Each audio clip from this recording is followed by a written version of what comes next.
चलिए बच्चों, अब हम देखते हैं किंगडम ऑफ प्रोटिस्टा। तो हम लोग क्लास 11th की बायोलॉजी पढ़ रहे हैं, चैप्टर नंबर 2, जिसका नाम है बायोलॉजिकल क्लासिफिकेशन। और बेटा हम लोग इसमें पूरा का पूरा किंगडम मोनेरा पढ़ चुके हैं।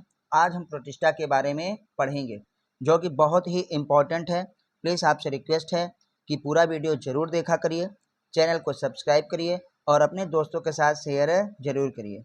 अगर बच्चों आप क्लास 11th के स्टूडेंट हैं और नीट की तैयारी कर रहे हैं तो आपके लिए एनसीईआरटी बहुत ही ज़रूरी है और लाइन टू लाइन आपको याद होनी चाहिए विथ कंसेप्ट, बहुत ही अच्छे से समझ के। और अगर आप 12th के स्टूडेंट हैं तब भी बेटा आपको ये नीट में पूछा ही जाएगा और 60% कोर्स जो होता है वो 11th का ही होता है। बायो में आप 50% जो है क्वेश्चन क्या करते हैं, बायो से ही करते हैं। आपको 200 क्वेश्चन आते हैं जिसमें 180 करना रहता है और उसमें 90 बायोलॉजी को करना रहता है। ये क्लास 11th और क्लास 12th की एनसीईआरटी से ही आता है। बाकी आपको एक्स्ट्रा कुछ भी पढ़ने की ज़रूरत नहीं है। ज़रूरत है तो अच्छे से एनसीईआरटी को समझने की ना, और बहुत सारे एमसीक्यूज करने की, मोस्ट इम्पॉर्टेंट एमसीक्यूज बहुविकल्पी क्वेश्चन करने की जो हम लोग करवाते हैं। तो आइए बेटा अब देखते हैं, ज़्यादा समय ना लगे, जल्दी से वीडियो को लाइक कर दीजिए। जिन्होंने चैनल को सब्सक्राइब ना किया हो वो ज़रूर सब्सक्राइब करें ताकि पूरी आप जो है बायोलॉजी बेटा हम 180 दिनों में पढ़ा देंगे, 11th और 12th दोनों की। तो देखते हैं किंगडम ऑफ प्रोटिस्टा। तो किंगडम प्रोटिस्टा बेटा आप समझ लीजिए जैसे किंगडम मोनेरा था उसमें यूनिसेलुलर प्रोकैरियोटिक्स आते थे, तो इसमें क्या आता है बेटा यूनिसेलुलर यूकैरियोटिक्स आते हैं। देखिए लिखा है ऑल सिंगल, हमारे पास बेटा सिंगल मतलब एक कोशिकीय है ना, हमारे पास ऑल क्या होता है सिंगल सेल यूकैरियोट्स। ये देखो बेटा यूकैरियोट्स प्लेस्ड अंडर क्या है प्रोटिस्टा। तो इसमें कितने आते हैं बेटा सिंगल यूकैरियोटिक। सिंगल यूकैरियोटिक का मतलब यूनिसेलुलर यूकैरियोटिक्स प्लेस्ड इन क्या है protista. But the boundaries of this kingdom are not well defined. बेटा आपसे ये भी पूछा जा सकता है कि किस किंगडम की बाउंड्री अच्छे से क्या है डिफाइन नहीं है। तो अभी देखेंगे आंसर होगा प्रोटिस्टा, लेकिन क्यों नहीं डिफाइंड है वो अभी आगे आपको पता चलने वाला है। व्हाट में बी अ फोटोसिंथेटिक न प्रोटिस्टियन टू वन बायोलॉजिस्ट और मे बी क्या है प्लांट टू अनदर। मतलब इनके कहने का मतलब ये हुआ बेटा कि किसी जीव वैज्ञानिक के लिए प्रोटिस्टा क्या होता है, एक फोटोसिंथेटिक प्रोटिस्टा है और दूसरे वैज्ञानिक के लिए वही क्या होता है एक प्लांट होता है। क्योंकि ज़्यादातर यही समझा जाता है कि प्लांट्स जो होते हैं वो फोटोसिंथेटिक होते हैं, प्रकाश संश्लेषी होते हैं। तो वो बेटा प्रोटिस्टा में कैसे जा सकते हैं। तो एक वैज्ञानिक के लिए ये प्रोटिस्टियन जो है फोटोसिंथेटिक प्रोटिस्टियन हो सकते हैं और एक वैज्ञानिक के लिए ये प्लांट हो सकते हैं। और भी बहुत सारी चीज़ें हैं जो आपको ये बताएंगे कि प्रोटिस्टा की बाउंड्री अच्छे से डिफाइंड नहीं है। In this book we includes, इस किताब में बेटा एनसीईआरटी में जो आपके सिलेबस में है वो एनसीईआरटी ये बता रही है कि हम प्रोटिस्टा में क्या क्या पढ़ेंगे। पहला हमारे पास बेटा पढ़ेंगे क्राइसोफाइट्स, दूसरा पढ़ेंगे बेटा डायनोफ्लैजलेट्स, तीसरा पढ़ेंगे यूग्लिनॉइड्स, चौथा पढ़ेंगे स्लाइम माउल्स और पांचवा पढ़ेंगे बेटा प्रोटोजोवंस।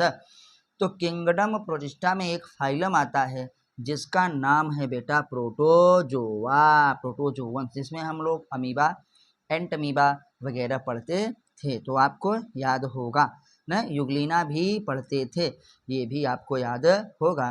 तो किंगडम प्रोटिस्टा में हम जो है 5 ग्रुप्स को पढ़ेंगे, 5 समूहों को। एक हमारे पास बेटा क्या है क्राइसोफाइट्स, दूसरा डायनोफ्लैजलेट्स, तीसरा यूग्लिनॉइड्स जिसमें यूग्लिना पढ़ेंगे, चौथा स्लाइम मॉइल्स जिसे अपवंक फंजाई कहते हैं।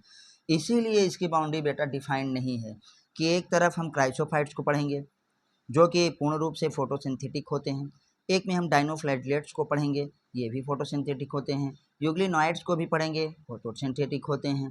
तो ये मान लो ये प्लांट्स में आ गए ना, ये स्लाइम मॉल्स एक फंजाई है, अपवंक फंजाई, लो फंजाई भी आ गया, प्रोटोजोअन्स में हम जानते हैं कि अमीबा वगैरह को हम लोग एनिमल्स मानते हैं ना, वो भी आ गया।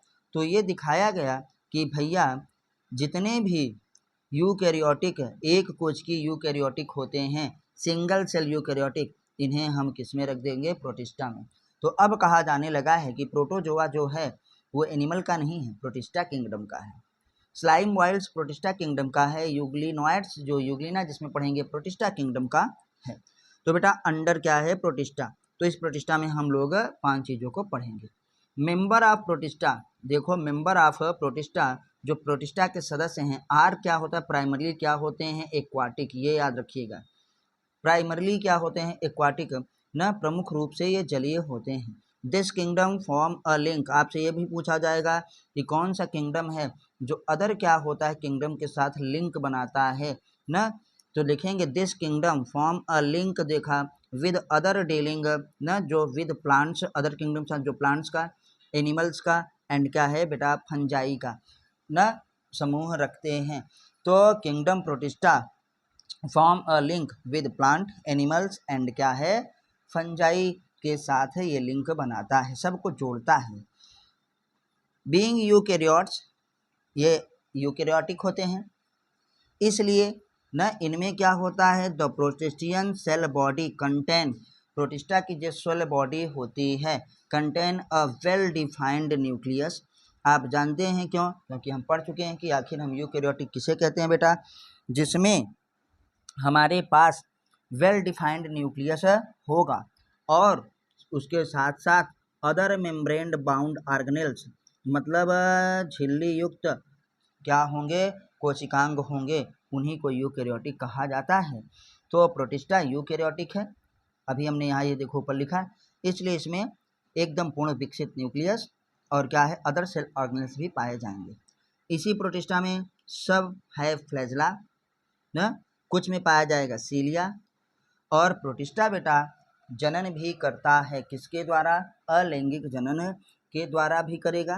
प्रोटिस्टा या प्रोटिस्ट कहेंगे बेटा रिप्रोड्यूस, मतलब जनन करता है एसेक्सुअली, कैसे करता है, एक्सेक्सुअली, एंड क्या है सेक्सुअली, एसेक्सुअली भी करता है और सेक्सुअली भी करता है। और जब सेक्सुअली करेगा बेटा तो क्या करेगा, अब जानते हैं सेक्सुअल रिप्रोडक्शन में होता है प्रोसेस क्या है, इन्वॉल्विंग सेल फ्यूजन, मतलब मेल और फीमेल गैमेट फ्यूज करेंगे, फर्टिलाइजेशन होगा और फिर बेटा जाइगोट का फॉर्मेशन होगा। तो लैंगिक जनन बेटा क्या होता है, गैमेट के फ्यूजन मतलब फर्टिलाइजेशन और जाइगोट फॉर्मेशन के द्वारा प्रोटिस्टा लैंगिक जनन भी करता है।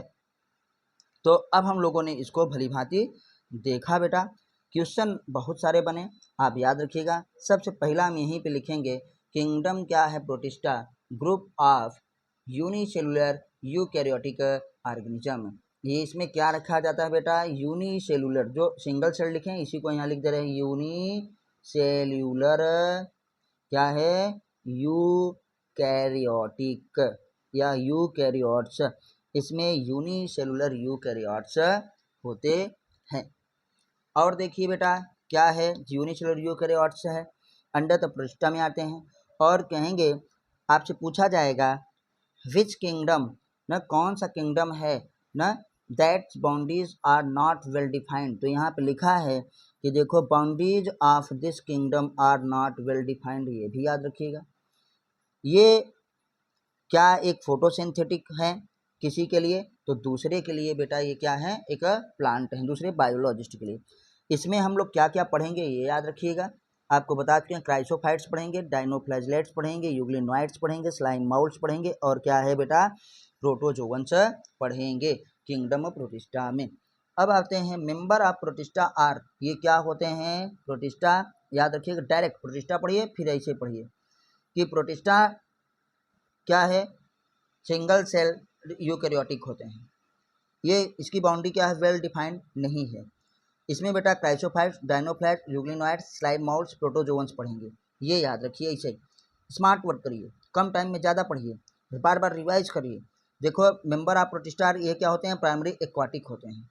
और this kingdom form a link, तो मैं लिखेंगे प्रोटिस्टा किंगडम क्या है, form a link with other क्या है, डीलिंग विद अदर किंगडम के साथ भी लिंक बनाता है, जो डील करते हैं किसके बारे में, प्लांट्स के बारे में, एनिमल्स के बारे में एंड फंजाई के बारे में, मतलब प्लांटी एनिमलिया और फंजाई के बारे में। ये क्या होते हैं प्रोटिस्टा, बीइंग यूकैरियोट्स, क्योंकि यूकैरियोटिक होते हैं इसलिए इनकी जो होती है cell body contain well defined क्या न्यूक्लियस। अब यूकैरियोटिक है तो न्यूक्लियस पाया जाएगा। मेम्ब्रेन बाउंड सेल ऑर्गेनेल्स इसमें होता है, इसमें फ्लैजेला भी हो सकता है और सीलिया भी हो सकता है। ये बेटा लैंगिक जनन करते हैं, एसेक्सुअल रिप्रोडक्शन न मेथड है, एसेक्सुअल मेथड के द्वारा, और सेक्सुअल मेथड के द्वारा करते हैं जब, तो इसमें प्रोसेस इन्वॉल्व होता है सेल फ्यूजन एंड क्या है जाइगोट फॉर्मेशन। तो बच्चों हम लोग जो है अब अगली जो है वीडियो में पढ़ेंगे क्या, अगली वीडियो में हम पढ़ेंगे क्राइसोफाइट्स और बेटा क्या है डाइनोफ्लैजलेट्स के बारे में, जो कि प्रोटिस्टा के ही हमारे पास ग्रुप समूह हैं। तो बच्चों आपको ये वीडियो कैसी लगी, आप एनसीईआरटी लाइन टू लाइन हमारे साथ पढ़िए, तभी आपका सिलेक्शन होगा। एनसीईआरटी याद होनी चाहिए बेटा, ज़्यादा नहीं पढ़ना है, बहुत कम पढ़ना रहता है। आप जो है ज़्यादा कोचिंगों के चक्कर में, ज़्यादा प्राइवेट किताबों के चक्कर में पढ़ के अपना समय बर्बाद करते हैं और अपने सिलेक्शन को बहुत ही डिफ़िकल्ट बनाते हैं, जबकि सिलेक्शन सिर्फ और सिर्फ एनसीईआरटी से होता है। फिजिक्स हो चाहे केमिस्ट्री हो चाहे बायोलॉजी, और बायो और केमिस्ट्री में तो 100% एनसीईआरटी लाइन टू लाइन याद होनी चाहिए। तो फिर मिलते हैं बच्चों अगली वीडियो पे, तब तक नमस्ते, जय हिंद, जय भारत, वंदे मातरम।